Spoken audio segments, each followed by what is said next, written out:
Amen. Because when there is no central place to meet God and to live your life around, you'll always go back to what you used to be. When the church becomes less than what it has been in your life when you first got converted, when it starts becoming less than what you saw it as when you first come into church, you need to grab a hold of yourself quick, because you're losing the central, most important thing of your life, and you don't even realize it.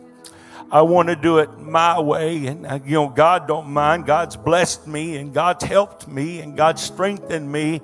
Yeah, it lasts for a few moments of time, but sooner or later, if you don't rebuild that which was destroyed, then you're going to live your life in a confused mess, and you're going to always go back to what you used to be.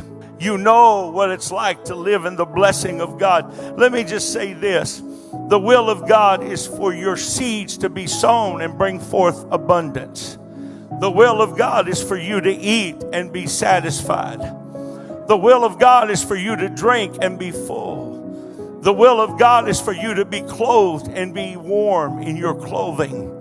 The will of God, that's the will of God. The will of God is to live in the full blessing of all that we do in life.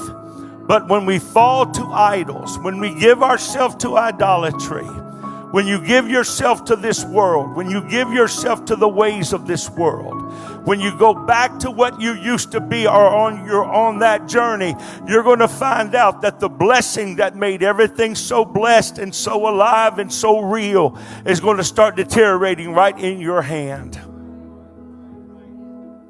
It's going to fall apart, because you can't live under the blessing of God while you're living a life of idolatry. God's full blessing comes with those that are fully committed. You're playing with the wrong gods, and you got to get rid of that. You got to remove that. And it's more than just Acts 2:38. It's about commitment. It's about serving God with all of your heart, mind, soul, and strength. That's what this is about. It's about letting God influence your decisions in life. Where you go to college, what you do as an occupation. That's what this is all about. Somebody said, well, I don't need God to make those decisions. That is a lie from the pit of hell. You absolutely need God to help you make those decisions. I pray to God somehow, tonight, tomorrow, sometime, we got to get a hold of ourselves. We're living on the verge of the rapture of the church, and we can't be playing these games with God. You can't afford to grow lax. You can't afford to get comfortable. You can't afford to say, whoa. We're going to hear the sound of a trumpet really soon. We're going to hear the shout of an angel. And man, when the rapture of the church takes place, we're going to thank God every day that we gave it everything we had to live for Him and to be saved and to reach a lost and dying world. I'm not interested in fancy church. I'm interested in effective church. I'm not interested in a fancy way of worship. I'm interested in effective worship. But you need to listen to me.